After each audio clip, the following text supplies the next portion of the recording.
Thank you.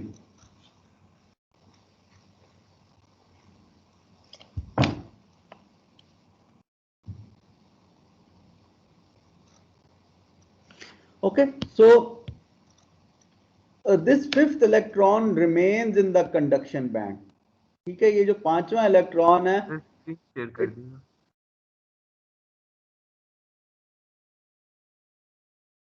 जी बोलें, क्या बोल रहे हैं sir? Screen share screen share करना।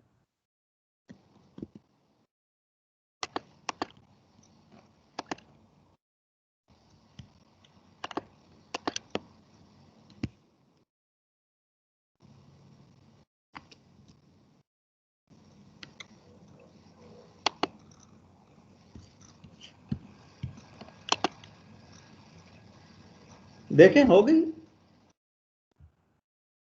Yes sir. Yes sir. ठीक है, तो एन टाइप में जो पांचवा इलेक्ट्रॉन है वो it remains in the conduction band. ठीक है, तो हमें एक्स्ट्रा इलेक्ट्रॉन्स मिल जाते हैं, so that's why we call it an N type semiconductor, क्योंकि इसमें जो मेजॉरिटी कैरियर्स हैं वो इलेक्ट्रॉन्स होते हैं। और ट्राइवेलेंट इम्प्योरिटी के लिए हम यूजुअली बोरॉन चूज करते हैं। ठीक है, बोरॉन में अगेन हमारे पास 3 कोवलेंट बॉन्ड्स होंगे। It will surround itself with 4 silicon atoms. A boron atom will surround itself with 4 silicon atoms and will form covalent bonding with 3 neighbouring atoms. ठीक है, 3 neighbouring atoms के साथ तो वो सक्सेसफुल कोवलेंट बॉन्डिंग कर लेगा, लेकिन जो 4th एटम होगा उसके साथ कोवलेंट बॉन्डिंग इसकी पॉसिबल नहीं है, because an electron is missing. ठीक है, सो रिकॉम्बिनेशन नहीं हो सकती। तो यहाँ पे एक होल रहेगा, और ये जो होल है बोरॉन का, this will be in the valence band.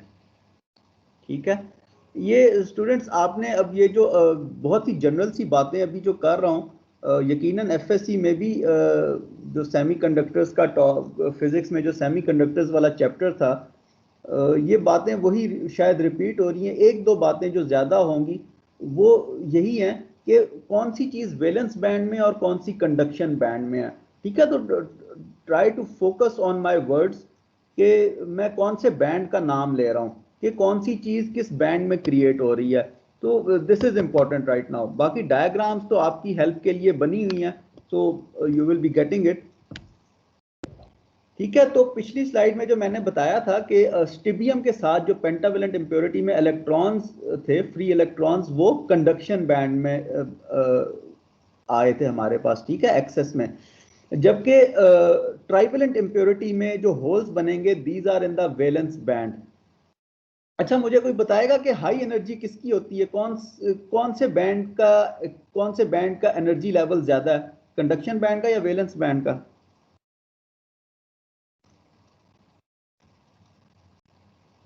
Conduction band का सर। कंडक्शन बैंड का। ठीक है, conduction band is at higher energy. Okay, good. So this is the cell structure, atomic structure for trivalent semiconductor and pentavalent semiconductor. So next we go to joining these both types of semiconductors, the p-n junction. यहाँ पे हमने क्या किया कि हमने एक p type semiconductor लिया। ठीक है, एक p टाइप सेमीकंडक्टर लिया और एक n टाइप सेमीकंडक्टर लिया, और दोनों को हमने जो है इकट्ठे जो है वो जोड़ दिया। सो अब ये जोड़ना कैसे होता है? हम कह तो देते हैं कि जोड़ दिया, लेकिन this all comes in fabrication of a diode. ठीक है, जब डायोड फैब्रिकेट होता है, so we make half of it N type and half of it P type. उसमें हम हाफ जो है उसको एन टाइप इम्प्योरिटी असाइन करते हैं और दूसरे को पी टाइप इम्प्योरिटी असाइन करते हैं when they are being fabricated. ठीक है, तो थ्योरी में हम ये इसी तरह से समझ आती है हमें थ्योरी में ये बात कि जी दो डिफरेंट टाइप्स थे और उनको हमने आपस में जोड़ दिया, तो उसको इसी तरह से समझें। ठीक है, कि एक पी टाइप है और एक एन टाइप है, और हमने दोनों टाइप्स को जो है जब आपस में जोड़ दिया तो क्या होता है? तो क्या होगा ये कि होगा ये कि अब देखें एन टाइप में जितने इलेक्ट्रॉन्स थे दे will be attracted by this rush of holes. ठीक है, पी टाइप में, पी रीजन में हमारे पास होल्स एक्सेस में है, एन टाइप में हमारे पास इलेक्ट्रॉन्स एक्सेस में है। तो क्या होगा कि ये जो सारे होल्स हैं ये अट्रैक्ट करेंगे एन टाइप के फ्री इलेक्ट्रॉन्स को अपनी तरफ। ठीक है, तो ये उठ के इधर चले जाएंगे, रिकॉम्बिनेशन होगा, ये इलेक्ट्रॉन्स उठ के इधर चले जाएंगे और रिकम्बाइन कर जाएंगे। तो यहां पे आके कुछ ऐसे इलेक्ट्रॉन्स होंगे जो रिकम्बाइन करेंगे और कुछ होंगे जिनको होल नहीं मिलेगा बल्कि वो पी टाइप के कंडक्शन बैंड में ही रहेंगे। मैं बात अपनी दोबारा रिपीट करता हूं। Actually, what I am trying to do is to explain you how this depletion region is created. ठीक है, I repeat again that this excess of holes attract the electrons in the n-type region to themselves. ठीक है, अपनी direction में उनको attract करते हैं। So a few electrons they do recombine with the holes in the p region, and a few electrons that jumped into the p region remain in the conduction band of the p region. Please write this down. I am supposing कि copy pencil जो है सबने अपने पास रखा हुआ है।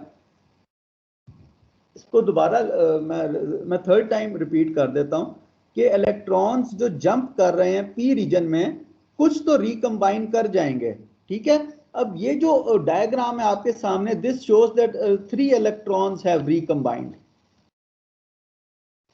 ठीक है, 3 इलेक्ट्रॉन्स हैं जो कि रिकम्बाइन कर गए होल्स के साथ। बाकी जितने भी हैं इलेक्ट्रॉन्स हैं जो पी टाइप में जंप करके गए, they remain in the conduction band of P type reason.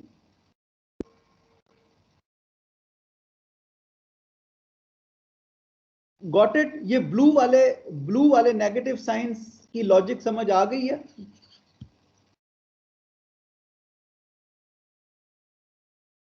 Class sir purple है तो नेगेटिव साइन।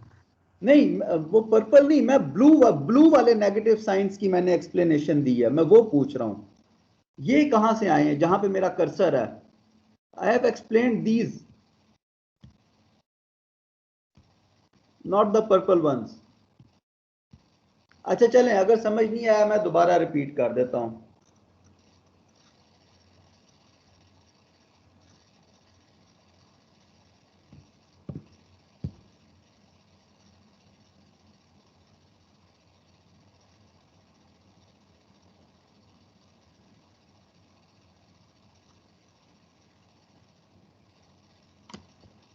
देखें, हमने इनिशियली कहा था कि 2 रीजन्स है ना, पी टाइप और एन टाइप रीजन।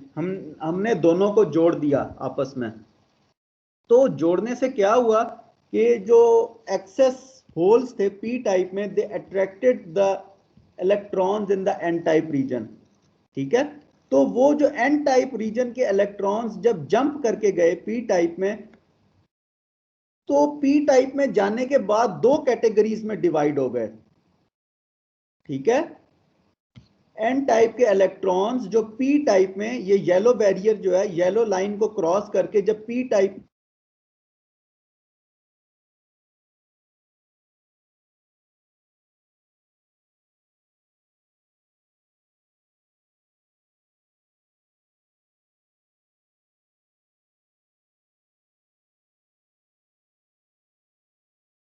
तो आपकी ऑडियो नहीं आ रही।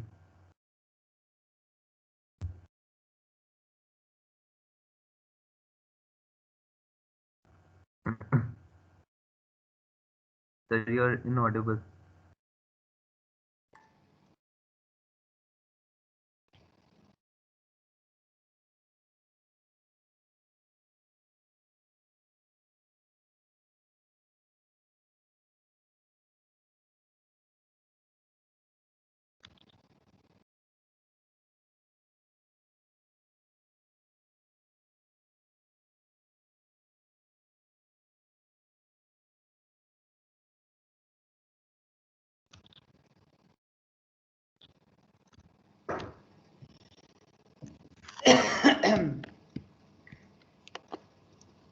हाँ अच्छा, ये कॉलेज की लाइट अभी चली गई थी, स्विच हुई है, तो स्क्रीन शेयर्ड है सबके साथ? Yes sir. जी सर। सर ये एन टाइप सेमीकंडक्टर वाली स्लाइड है ना? नहीं, पीएन जंक्शन वाली स्लाइड। सर हमें एन टाइप सेमीकंडक्टर वाली स्लाइड नजर आ रही है, इसीलिए आपकी सर कर्सर मूवमेंट समझ नहीं आ रही थी।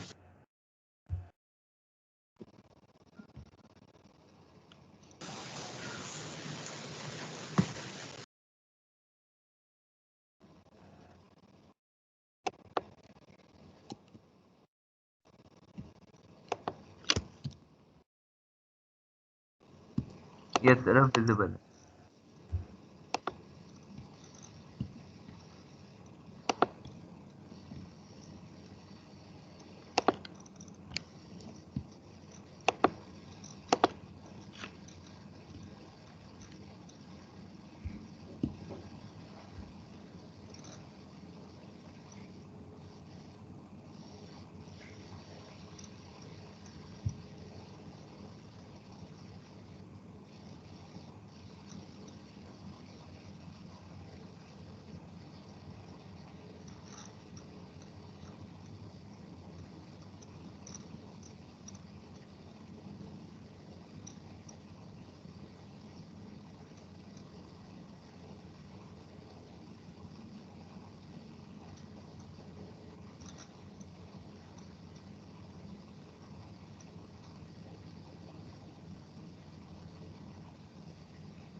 ओके क्लास, पीएन जंक्शन वाली स्लाइड ही है सबके सामने? जी सर। जी सर। अच्छा देखें, मैं जो इतनी देर से एक्सप्लेन कर रहा हूँ वो ये जो एन टाइप में जो नेगेटिव चार्जेस पड़े हुए हैं ना, इनको एक्सप्लेन करने की कोशिश कर रहा हूँ, ठीक है?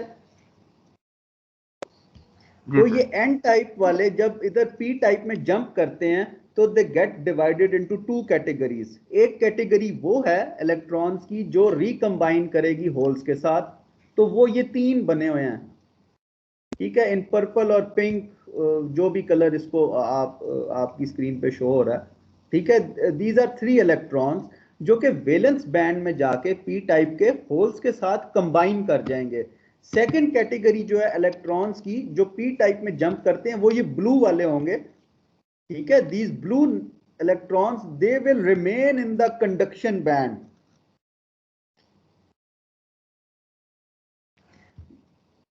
ठीक है? They will remain in the conduction band of the P type region, ठीक है? और अगेन और इनकी वजह से जो होल्स क्रिएट होंगे एन रीजन में, ठीक है? तो they will be again in the conduction band of the sorry valence band of the P region, ठीक है? और ये जो बीच में ब्लू एरोज हैं, the blue arrows indicate electric field, the direction of electric field,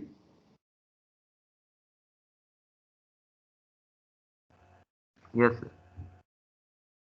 ठीक है? ब्लू एरो जो है वो इलेक्ट्रिक फील्ड की डायरेक्शन बता रहा है। तो ये जो आपस में रिकॉम्बिनेशन हो रहा है ये तब तक होता रहेगा जब तक एक इक्विलिब्रियम की स्टेज ना आ जाए। So once an equilibrium is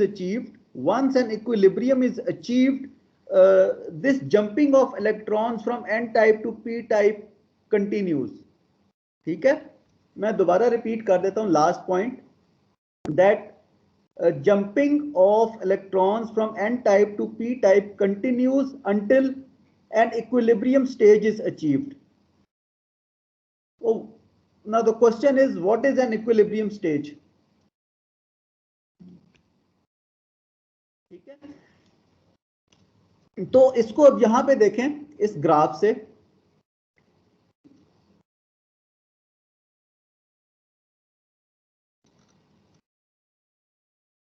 कि हमारे पास ये दो डिफरेंट टाइप्स के डायोड्स थे ना, एक पी टाइप और एक एन टाइप, दोनों को आपस में हमने जोड़ दिया, और ये जो मेरा कर्सर नजर आ रहा है, कर्सर मूव होता हुआ मेरे लैपटॉप का, यस सर।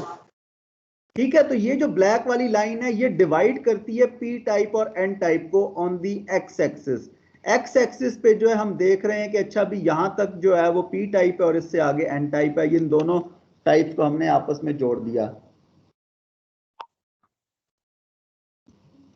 और वाई एक्सिस पे जो है मेरे पास वैलेंस बैंड और कंडक्शन बैंड है।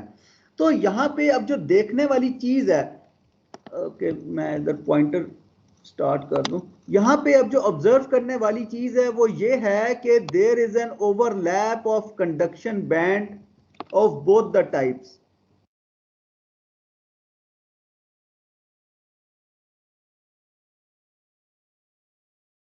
ठीक है, जो ऑब्जर्वेशन पॉइंट है इस ग्राफ में इस वक्त वो ये है कि जो दोनों के कंडक्शन बैंड्स हैं पी टाइप और एन टाइप के, उनमें ओवरलैप है। तो इस ओवरलैप की वजह से क्या होता है कि जो एन टाइप में इलेक्ट्रॉन्स होते हैं ना, उनको इधर जाने में कोई मसला नहीं होता। ऐसे कह लें कि गेट खुला हुआ है, वो आराम से एंटर हो जाते हैं पी टाइप रीजन में। So this overlap is an open gate. ठीक है, दरवाजा खुला हुआ है बैरियर का, वो कहते हैं यार कि ये तो कुछ चाहिए ही नहीं हमें, there is no external energy required to go into this side of the band, तो वो एन टाइप से उठ के पी टाइप में चले जाते हैं। अब जब वो पी टाइप में आ जाएंगे तो पी टाइप में आके जो इलेक्ट्रॉन्स अपनी एनर्जी लूज करेंगे वो पी टाइप के वैलेंस बैंड में जाके रिकंबाइन हो जाएंगे, और जो इलेक्ट्रॉन्स अपनी एनर्जी रिटेन रखेंगे दे will remain in the conduction band of P type.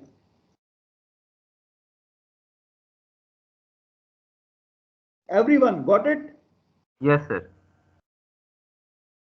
चलें, अब एक चीज आई थी इससे पिछली स्लाइड में, मैंने एक नाम लिया था कि ये सिलसिला कब तक चलता रहता है। ठीक है, कि जो मेजॉरिटी कैरियर्स हैं वो पी टाइप में कब तक जाते रहते हैं, वो तब तक जाते रहते हैं जब तक इक्विलिब्रियम नहीं अचीव हो जाता। तो when is an equilibrium achieved?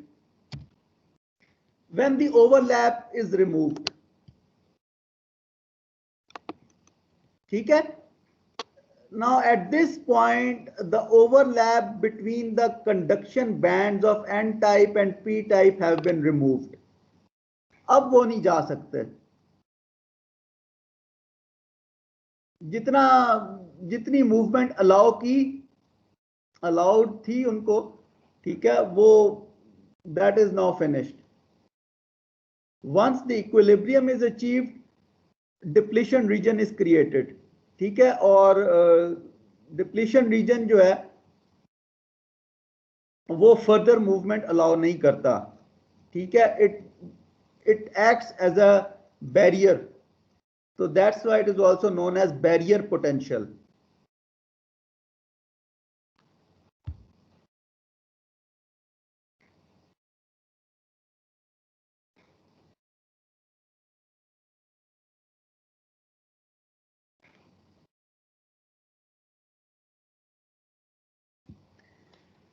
तो इक्विलिब्रियम वाली बात समझ आई है सबको? सर इसमें ये बैरियर पोटेंशियल जो है डिप्लीशन रीजन, ये कब क्रिएट हो जाता है? यानी इलेक्ट्रॉन्स जब कंप्लीटली डिफ्यूज हो चुके हैं उसमें कंडक्शन हाँ बैंड। नहीं, कंप्लीटली नहीं, अगर कंप्लीटली हो जाएंगे तो फिर तो N type won't be N type any more. सारे के सारे तो नहीं उठ के चले जाएंगे ना उधर। Yes sir. ठीक है, सारे के सारे तो नहीं उठ के चले जाएंगे। तो अच्छा, अब यहाँ पे ऐसा क्यों होता है?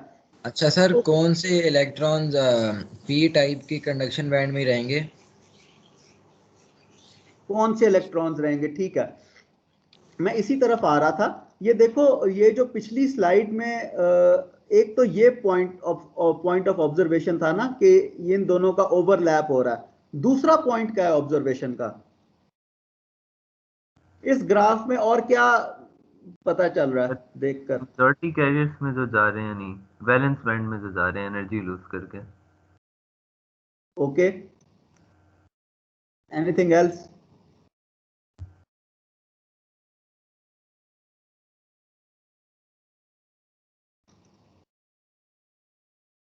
कोई और ऑब्जर्वेशन किसी को नजर आई हो?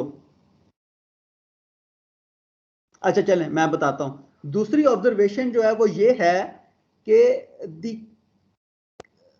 the level of conduction band of p type is higher than the energy level of conduction band of n type.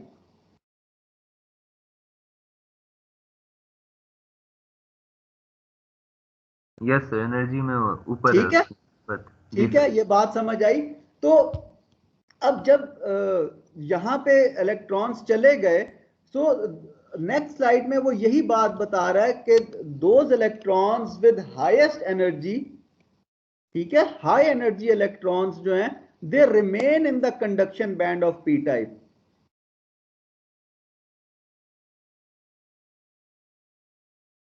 ठीक है, neither they recombine nor they can go back to n type because of this barrier potential. They remain in the conduction band of p type and create a barrier potential. आपको answer मिल गया?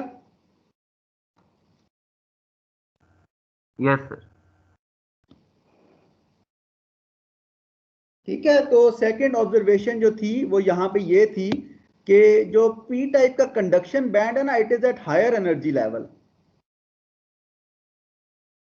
तो अब हम text देख लेते हैं। हमने diagrams तो समझ ली। The text says in the on the slide that as high energy electrons diffuse into the P type, the energy level of conduction band of n region decreases and ultimately the overlap of both the conduction bands is removed. ठीक है, तो जब overlap remove हो जाता है तो then we से कि अब यहां पे ये वाला बैरियर पोटेंशियल बन गया है। अब हम इस स्लाइड पे आ जाते हैं कि ये वाला बैरियर पोटेंशियल जो है वो क्रिएट हो गया दोनों के डिप्लीशन रीजन में। ठीक है, so yes. this is how this depletion region is created. So any question from this?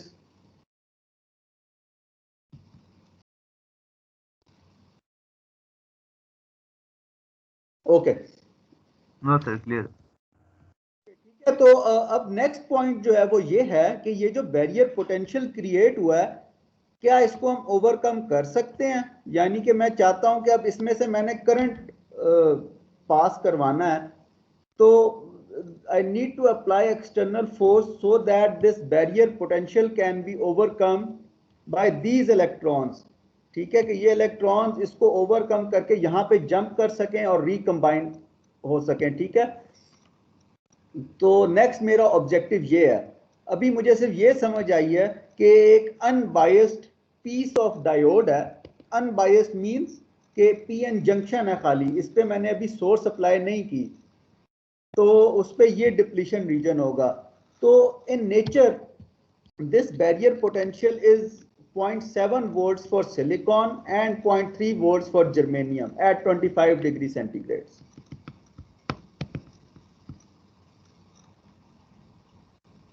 ठीक है, इस बैरियर पोटेंशियल की वैल्यू जो है वो that is 0.7 volts for silicon type and 0.3 for germanium type at room temperature of 25 degree centigrade.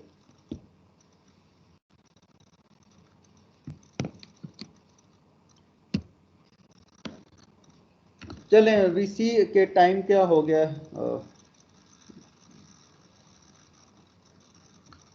अच्छा, चले एक ही दफा कंटिन्यू करते हैं, फिर ब्रेक करने की जरूरत नहीं है, या ब्रेक करनी है अभी, जैसे कहें आप लोग।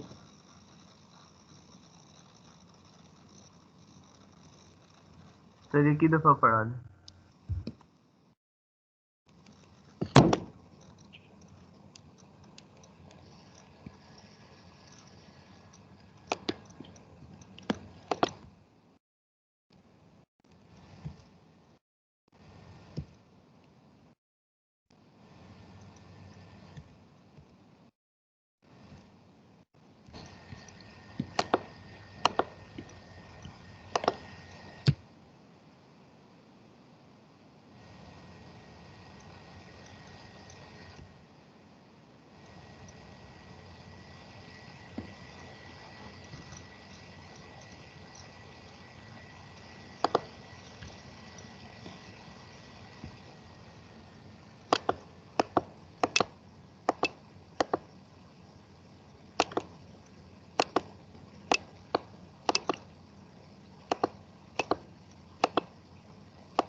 सर अभी लेक्चर कंटिन्यूड है या ब्रेक है? हाँ बस स्टार्ट कर रहे हैं, चैप्टर 2 स्टार्ट कर रहे हैं। ओके ठीक है, तो क्लास चैप्टर 1 जो है जो यहीं तक था। चैप्टर 1 में आपको समराइज कर देता हूँ ताकि एक आइडिया पे हम सारे जो है वो इकट्ठे हो जाएं और उसके बाद हम चैप्टर 2 स्टार्ट करें। तो चैप्टर 1 का आइडिया यहीं तक है कि हमने पहले एटॉमिक स्ट्रक्चर देखा, फिर हमने तीनों टाइप्स देखी, कंडक्टर्स, सेमीकंडक्टर्स और इंसुलेटर्स। ठीक है, हमने देखा कि इंसुलेटर्स कैन आल्सो कंडक्ट, ठीक है, but not in the atmosphere और in the environment of this planet earth, इस तरह से कह लें। ठीक है, इसको इस तरह से समझ लें कि भाई इंसुलेटर रबड़ में से मुझे करंट पास करने के लिए बेतहाशा 5000 वोल्ट्स लेट से चाहिए होंगे, तो वो बेफायदा सी चीज़ है। मतलब थोड़ा सा करंट गुजरना है उसमें से, उसके लिए मैं 5000 वोल्ट जनरेट करूं, तो इतनी मुझे मेहनत करने की क्या ज़रूरत है। तो लिहाजा मैंने उसको इंसुलेटर की कैटेगरी में डाल दिया कि भाई डेली लाइफ जो वोल्टेज लेवल्स है मेरी डेली रूटीन के, ये वो उनमें कंडक्ट नहीं करता, तो लिहाजा ये जो रबड़ है या प्लास्टिक है ये इंसुलेटर्स की कैटेगरी में मैंने रख दिए। और कॉपर जो है that is a good conductor, तो मैंने उसको कंडक्टर की कैटेगरी में रख दिया। फिर ये सेमीकंडक्टर्स आ गए which is the basis of electronics engineering. तो वो हमने देखा कि उनकी क्या प्रॉपर्टीज़ हैं। ठीक है, तो ये 3 कैटेगरीज थी चैप्टर 1 में। फिर हमने जब सेमीकंडक्टर स्ट्रक्चर पढ़ा तो उसमें हमने देखा कि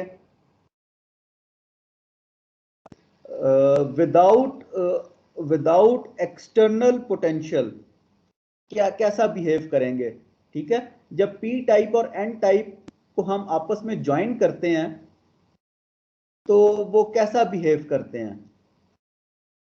ठीक है, अभी सिर्फ हमने इतना देखा है कि उनमें एक पोटेंशियल डिफरेंस जो है, एक पोटेंशियल बैरियर बन जाता है जिसकी वैल्यू सिलिकॉन के लिए 0.7 वोल्ट्स है और जर्मेनियम के लिए 0.3 वोल्ट्स है। तो बस this is the end of chapter 1। अभी हमने चैप्टर 1 में उसको डायोड का नाम नहीं दिया, हमने खाली ये कहा कि बस पी एन जंक्शन है। अब चैप्टर 2 में हम उस डिवाइस को डायोड का नाम देंगे, और डायोड का नाम हम तब देंगे जब हम उस पर एक्सटर्नल पोटेंशियल अप्लाई करेंगे। ठीक है, so from here we start.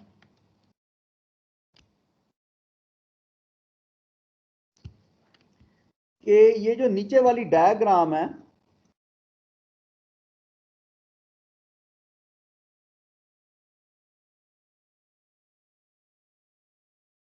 ये वही पिछले चैप्टर वाला, चैप्टर 1 वाला पीएन जंक्शन है। ठीक है, और इस पीएन जंक्शन को का जो सिंबल है वो this is given by this thing. ठीक है, P type with a triangle and N type with a bar, या इसको इस तरह याद रख लें, N type is indicated by perpendicular minus sign. Minus sign के परपेंडिकुलर से याद रख लें आपके, एक परपेंडिकुलर माइनस साइन से हम नेगेटिव टाइप को रिप्रेजेंट करते हैं, और पी टाइप को जो है एक ट्रायंगल से। तो ये मेरे डायोड का सिंबल है। पी रीजन को एनोड भी कहते हैं और नेगेटिव रीजन को हम कैथोड भी कहते हैं। ठीक है, तो यहाँ पे आके इंजीनियर्स ने इस डिवाइस को नाम दिया डायोड का।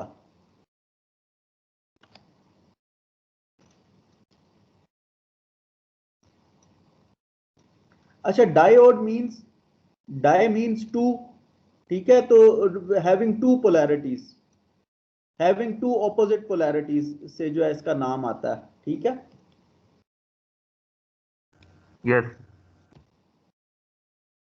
तो this is all for study purpose. ठीक है, ये जो डायग्राम है अभी आपके सामने, एक्चुअली जो मार्केट में जब आप जाते हैं खरीदने, या अभी हमारी प्रैक्टिकल लैब नहीं हुई, तो जो हमारी लैब्स में यूजुअली पड़े होते हैं वो कुछ इस तरह के दिखते हैं। ठीक है, these are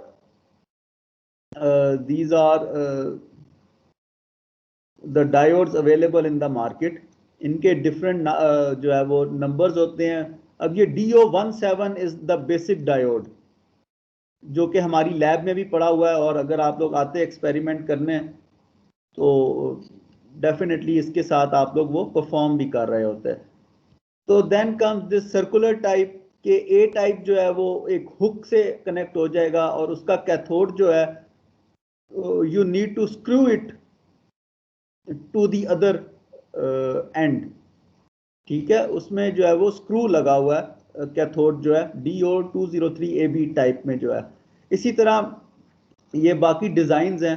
ये चिप बेस्ड डिजाइन है TO220A. ठीक है, this is a semiconductor chip.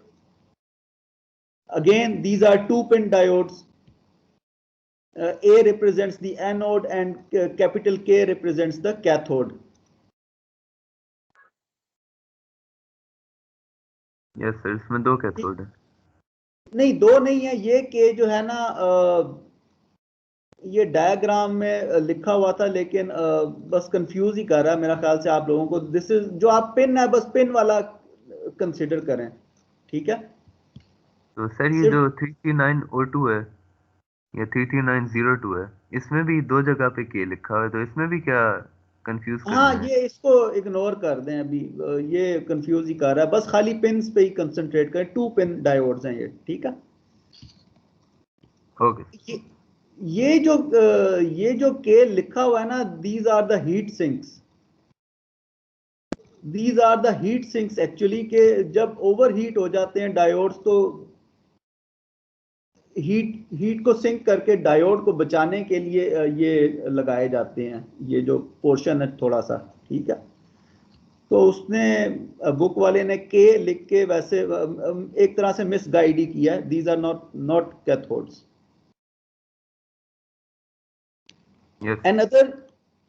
Another observation over here is ये जो DO14 है, जब आप एक्सपेरिमेंट कर रहे होते हैं तो ये एक वाइट सा निशान लगा होता है. वाइट सा निशान. ठीक है, डायोड पे. यस दिस सर, ये city line. Indicates the cathode and. ये कैथोड वाली साइड बताता है कि ये वाली जो पिन होगी ये कैथोड होगी और दूसरी डेफिनेटली एनोड होगी. ठीक है, तो अब आप अगर लैब में आते हैं तो आप पहचान लेंगे कि एक डायोड की कौन सी पिन एनोड है, कौन सी कैथोड है. सर ये Yes, sir. सेमीकंडक्टर टाइप में कैसे पहचान होती है कि लेफ्ट वाला है या राइट वाला है, क्योंकि दोनों सिमिलर दिखते हैं. I didn't get your question. Sir ये TO220A जो है, हाँ इसमें हम कैसे पहचानते हैं कौन सी वाली पिन एनोड है, कौन सी वाली कैथोड है? कुछ लेबलिंग हाँ, होती है? वो पिन साइज एक की लेंथ छोटी होती है. सर छोटी वाली एनोड होगी sir. I can not comment right now. ठीक है, क्योंकि ओके सर. अभी मुझे भी सही से याद नहीं है, इसलिए मैं कुछ गलत नहीं कहना चाह रहा. लेकिन जो पिन की लेंथ है ना वो इसमें डिफरेंशिएट करती है. सर जो बड़ी वाली होती है वो एनोड को रिप्रेजेंट करती है. अच्छा, चलें, अगर if you are sure then thank you for this information.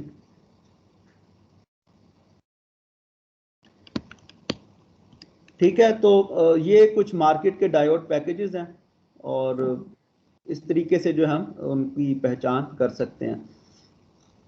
Okay, next thing is the forward biased and reverse bias conditions. अब हमने क्या किया, जब biasing means that we have applied a DC voltage across the diode. ठीक है, by biasing a diode means that I have applied external DC voltage across it. So when do we call it a forward bias? कि जब P type को positive terminal से और N type को negative terminal से हम connect करेंगे तो this is known as forward bias condition.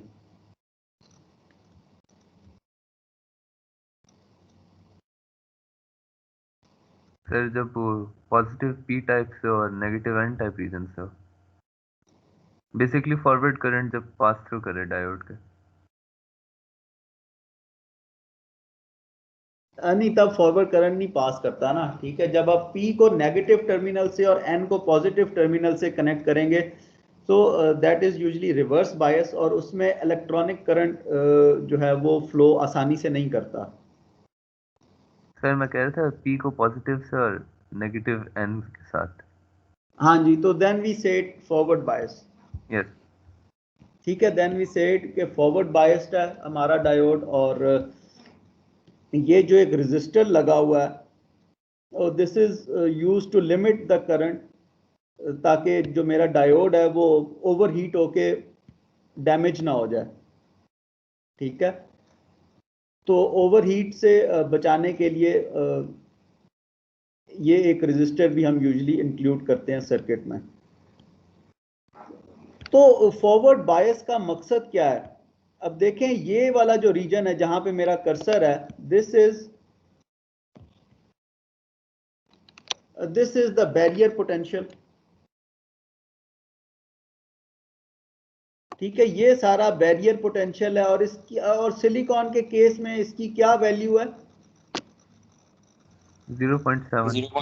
0.7 volt. ठीक है, तो once this V bias exceeds 0.7 volts, then the electronic current starts flowing through the circuit। ठीक है, जब तक 0.7 वोल्ट एक्सीड नहीं करेगा, ये बैरियर पोटेंशियल करंट फ्लो नहीं होने देगा डायोड में से। ठीक है, तो यहां पे हम ये भी कह सकते हैं कि this diode is behaving as a switch.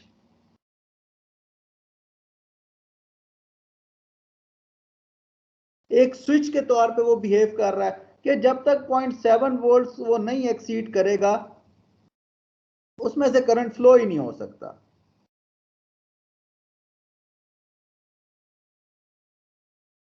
Yes sir. ठीक है, so for current to flow from this diode, this V bias should exceed 0.7 volts. So the two conditions for a diode to be forward bias. The first is कि N type को negative potential से और P type को positive side से connect कर दें, और जो सेकंड कंडीशन है वो दैट इज के V बायस जो है उसकी वैल्यू 0.7 वोल्ट से ज्यादा होनी चाहिए, और अगर जर्मेनियम बेस्ड है तो 0.3 वोल्ट से ज्यादा होनी चाहिए।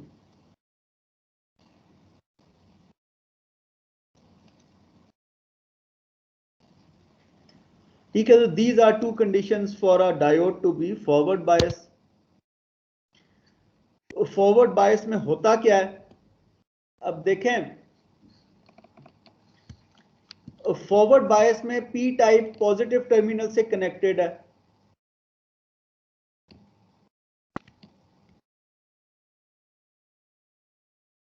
और N टाइप जो है वो नेगेटिव टर्मिनल से कनेक्टेड है। तो ये जो बैरियर पोटेंशियल के इलेक्ट्रॉन्स थे, ये पॉजिटिव पोटेंशियल उनको क्या करेगा? खींचेगा।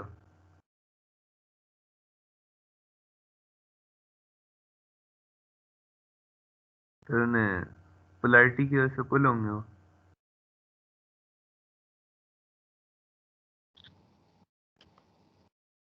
क्या होगा पोलैरिटी की वजह से? सर आपने ही पूछा ना कि नेगेटिव चार्जेस पोटेंशियल जो है डिफरेंस क्रिएट वो होगा। पॉजिटिव टर्मिनल की तरफ अट्रैक्ट होंगे।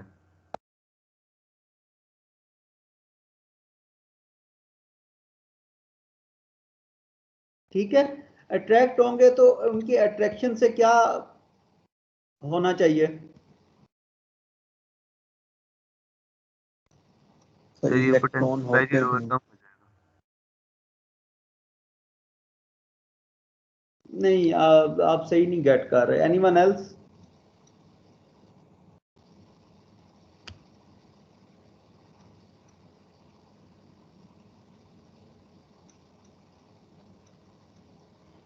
देखें, जो क्या हमारे पास यहां पे जो इलेक्ट्रॉन्स होंगे,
जी क्लास आवाज आ रही? सर अब आ रही है। ओके ये स्विचिंग हुई थी यहाँ पे डिपार्टमेंट में, वो पहले शायद जनरेटर चल रहा था तो वो बीच में। स्क्रीन शेयर्ड है सबके साथ? यस सर, वही स्क्रीन ये रजिस्टर इनका ठीक है, चले टैब। ठीक है, सब कुछ ठीक है। तो ये हम यहाँ पे थे कि हमने फॉरवर्ड बायस रखा था अपने सिस्टम को, तो ठीक है, उसमें जो पॉजिटिव टर्मिनल है वो it will attract the excess electrons in the N type region, और इलेक्ट्रॉन करंट जो है वो फ्लो करना स्टार्ट कर देगा। ठीक है, वो फ्लो करना स्टार्ट कर देगा फ्रॉम राइट टू लेफ्ट।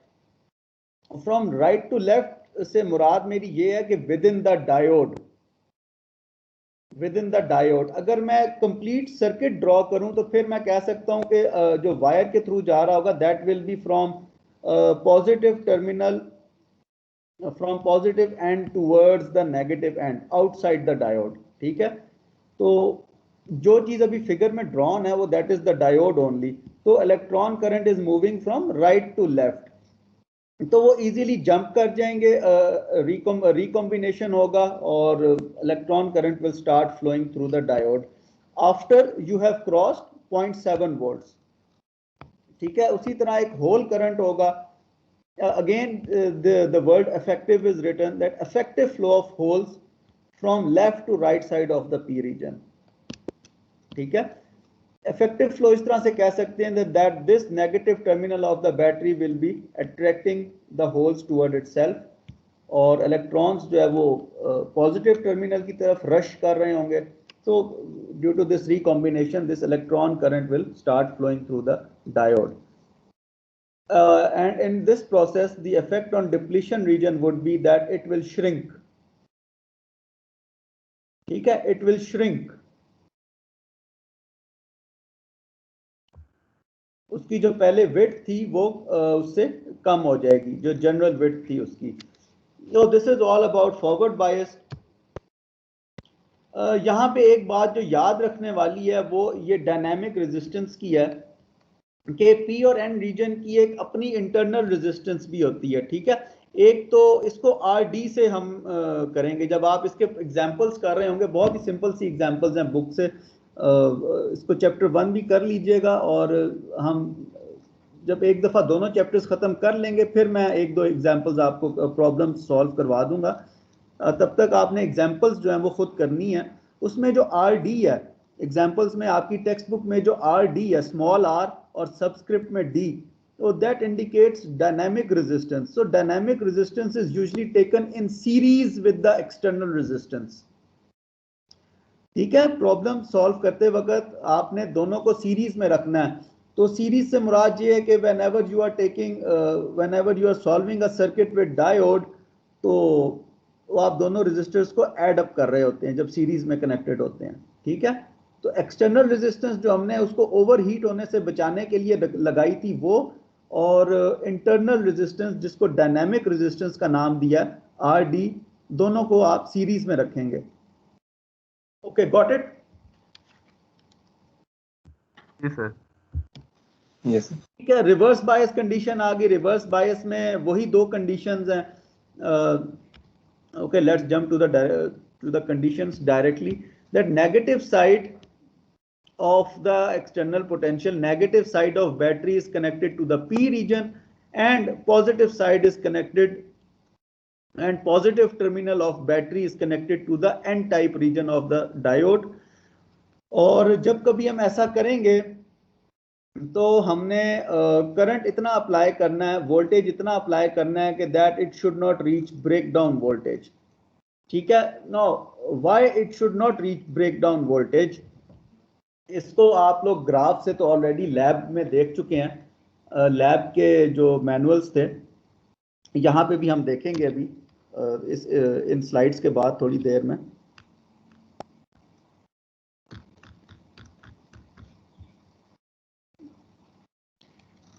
ठीक है, सो this is about the reverse bias condition. और रिवर्स बायस में होता क्या है कि हमारे पास इलेक्ट्रॉन करंट होता है which is within the n region from left to right for a very short time। ठीक है, कि जब आप कनेक्ट करते हैं तो it appears only once, this happens only once and then it stops until the breakdown voltage is achieved. Now what is breakdown voltage value? That we will come later. Similarly, whole current appears in the P region from right to left for a very short time. Okay, so the current flows for a very short time until the potential across the depletion region equals the bias voltage.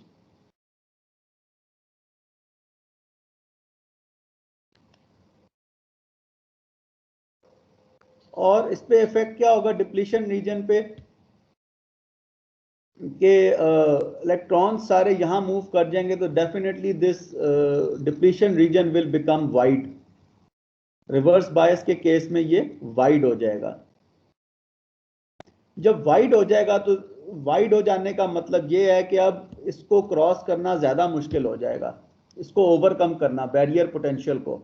ठीक है, reverse bias के forward bias के case में तो वो shrink कर जाता है, तो 0.7 वोल्ट के बाद आसानी से करंट पास हो जाता है डायोड में से। लेकिन रिवर्स बायस के केस में जो डिप्लीशन रीजन है it becomes wide and this creates difficulty in generating electronic current through the diode.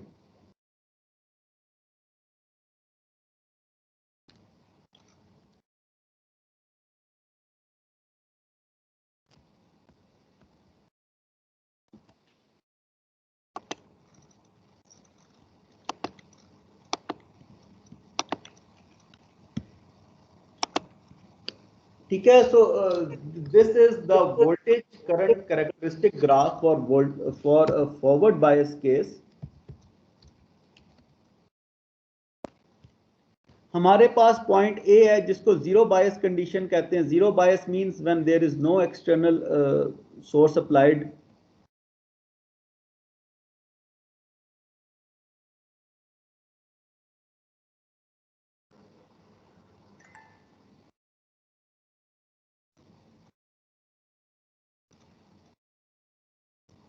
And at point B is just before 0.7 volts, that when it starts overcoming the barrier potential, और जैसे ही वो 0.7 volts reach करेगा, 0.7 volts के बाद जो है वो current जो है that will it will become easy for the current to flow through the diode after 0.7 volts. ठीक है,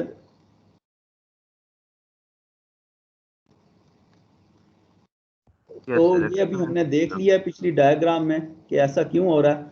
now the thing to notice, two things to notice in this graph is that this current is usually in milliamperes. ठीक है, IFF stands for forward biased current, के ये जो current होता है इसकी वैल्यू काफी स्मॉल होती है इन मिली एम्पियर्स। ठीक है, और second thing to observe is written as a question in red. हाँ जी, क्या आंसर है आपके पास इसका? अरे ये इसके बाद वो फॉरवर्ड कंडक्टिंग हो जाती है ना डायोड, यानी कह दें श्रिंक हो जाता है डिप्लीशन रीजन और करंट Which one ज़्यादा हो जाएगा? इजीली फ्लो थ्रू कर सकता है फॉरवर्ड बायस्ड में 0.7 वोल्ट्स के बाद। तो छोटे से चेंज इन वोल्टेज के साथ हमारा जो करंट फ्लो है वो काफ़ी ज़्यादा इंक्रीज करता जाता है, इसलिए there is very small increase in voltage. अच्छा, ये नीचे लाइन पढ़ें, सारे सबको शो हो रही होगी।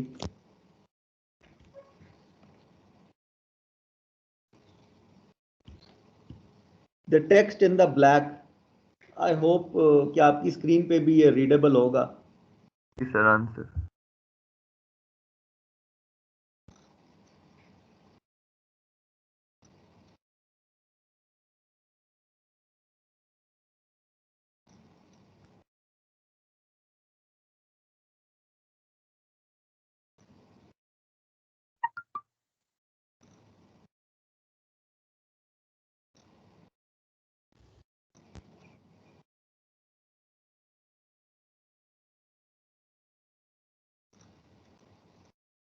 ओके, तो अब मैं इस बात को एक्सप्लेन कर देता हूं कि वो कह रहा है कि 0.7 वोल्ट्स तो उसने ओवरकम कर लिए, 0.7 वोल्ट्स पे बैरियर पोटेंशियल को ओवरकम कर लिया बैटरी ने।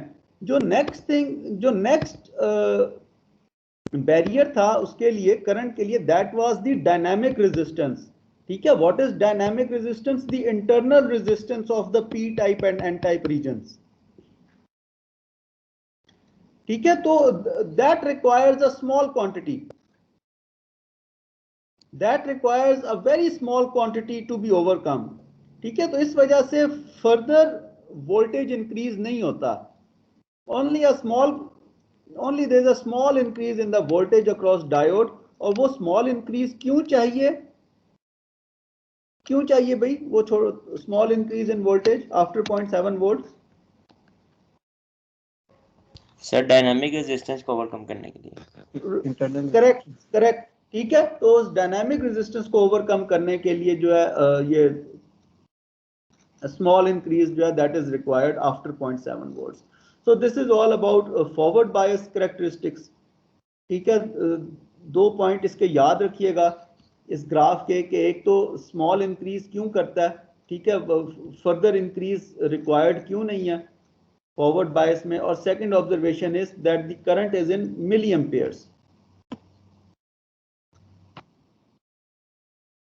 ठीक है, next is the graph of reverse bias. Again ये जो पॉइंट है ये जीरो बायस कंडीशन का है। इस ओरिजिन पे हम कहते हैं कि our diode is zero biased और टिल VBR इज रीच्ड। ठीक है, अब ये जो VBR की वैल्यू है, this can be from 20 to 200 volts for different diodes, breakdown voltage. ठीक है, रिवर्स बायस में डायोड में से करंट गुजारना इंतहाई मुश्किल काम है। ठीक है, but it is achievable after some higher limits. Higher limits are kept higher than the forward bias condition. तो वो जो higher limits हैं, it can vary from 20 volts to 200 volts. ठीक है, 20 से 200 वोल्ट्स तक अगर ओवरकम कर लेते हैं तो फिर उसमें से आसानी से करंट पास हो जाता है।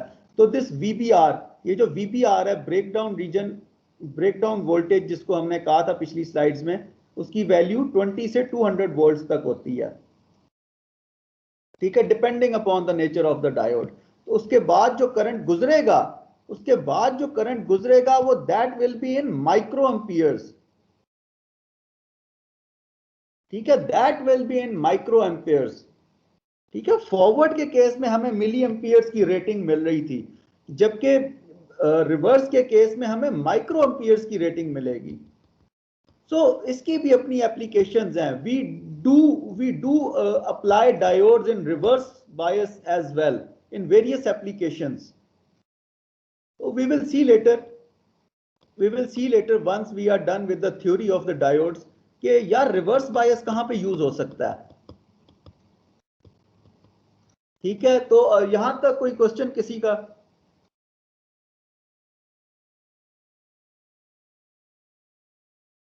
सर ये नी क्या है?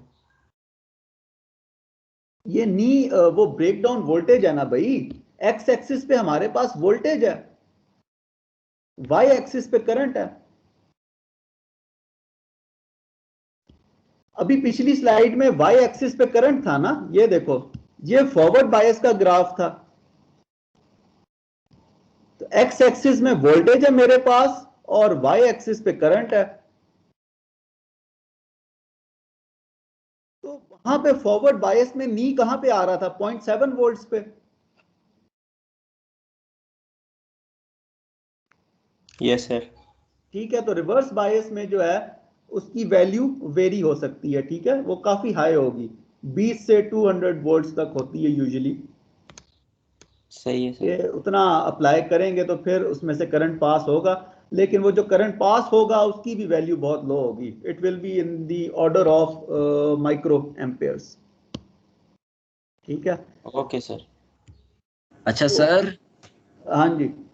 सर ये यानी अगर तो हमारी वोल्टेज पॉजिटिव एक्स एक्सिस में होती तो यानी करंट ना फ्लो करती, ऐसा ही है? अगर हमारी वोल्टेज पॉजिटिव एक्स एक्सिस में होती तो करंट ना फ्लो करती। नहीं, अगर पॉजिटिव में होता तो आफ्टर 0.7 वोल्ट वो कंडक्ट करता। अच्छा वो तो अगर पॉजिटिव में होता तो फिर तो 0.7 वोल्ट के फौरन बाद कंडक्ट करना स्टार्ट कर देता। तो सर ये इसमें हमारा ग्राफ उल्टा क्यों बना है, यानी ये जी मुझे सही समझ नहीं आ रही। अच्छा, उल्टे से मुराद यहाँ पे ये शो करना है कि जो इलेक्ट्रॉनिक करंट है ना, ठीक है, दोनों केसेस में हमने जो ग्राफ ऑब्जर्व किया ना, जो लाइन थी ऊपर जा रही थी, राइज कर रही थी और डिक्रीज कर रही थी, वो इलेक्ट्रॉनिक करंट था। ठीक है, होल करंट का ग्राफ नहीं था ये, दोनों केसेस में इलेक्ट्रॉनिक करंट था। तो वो ये बता रहा है कि रिवर्स बायस के केस में इलेक्ट्रॉनिक करंट की डायरेक्शन उलट हो जाएगी, बस सिर्फ इतनी बात बता रहा है। सही। ठीक है, डाउनवर्ड्स ग्राफ जो है वो सिर्फ ये बता रहा है कि भाई डायरेक्शन उलट होगी, जो कि फॉरवर्ड बायस के केस में थी उससे उलट होगी, बस।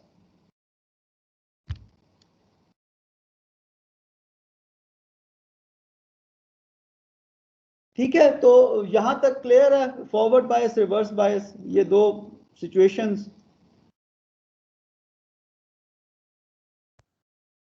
जी सर। ओके, चलें, बस ये आखिरी दो बातें हैं छोटी सी, और इसके बाद हम लेक्चर एंड करते हैं। 3:40 तक क्लास है, मेरा ख्याल से हम लोग 10 मिनट पहले फ्री हो जाएंगे, ब्रेक हमने तो की नहीं थी, तो ठीक है 3:30 तक इंशाल्लाह फ्री हो जाएंगे। ये छोटी सी दो स्लाइड्स हैं, इनको देख लेते हैं। रिवर्स करंट ये कहता है कि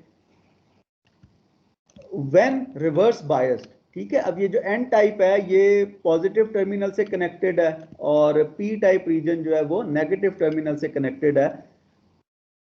तो क्या होता है उसमें, a small number of free minority electrons in the p region are pushed towards the pn junction by the negative bias voltage। ठीक है, ये जो इलेक्ट्रॉन्स हैं उनको ये नेगेटिव टर्मिनल पुश कर रहा है डिप्लीशन रीजन की तरफ, so that generates reverse current।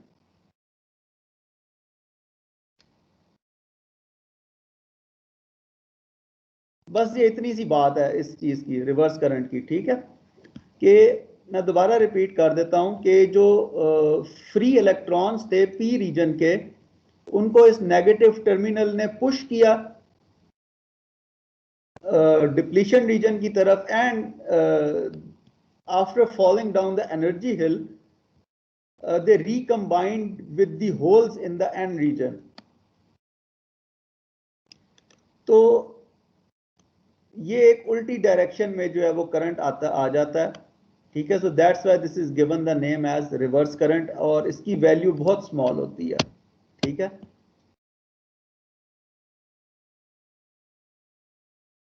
What is reverse breakdown? Breakdown voltage का अभी हमने ग्राफ देख लिया है।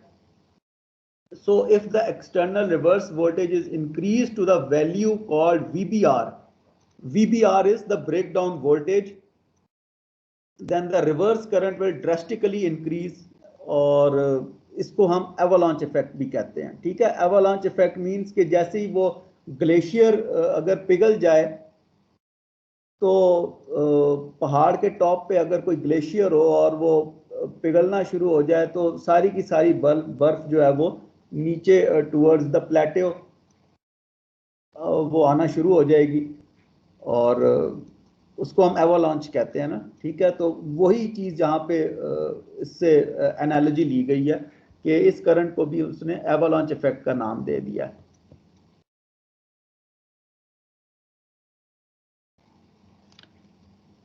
ठीक है, so this concludes our today's lecture.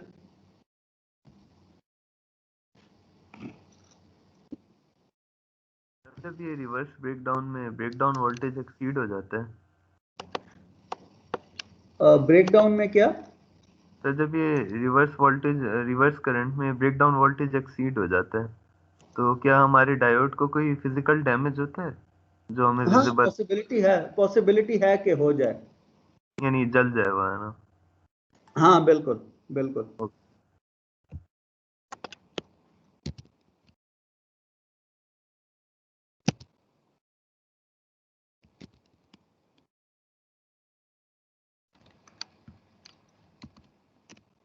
ठीक है क्लास, अटेंडेंस मैंने डाउनलोड कर लिया। So if you have any queries, otherwise we end here.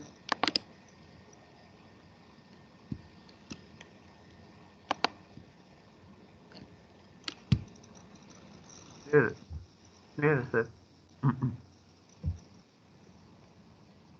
Okay class, अल्लाह हाफिज। थैंक यू सर, अल्लाह हाफिज। अल्लाह हाफिज सर। Allah Hafiz, sir.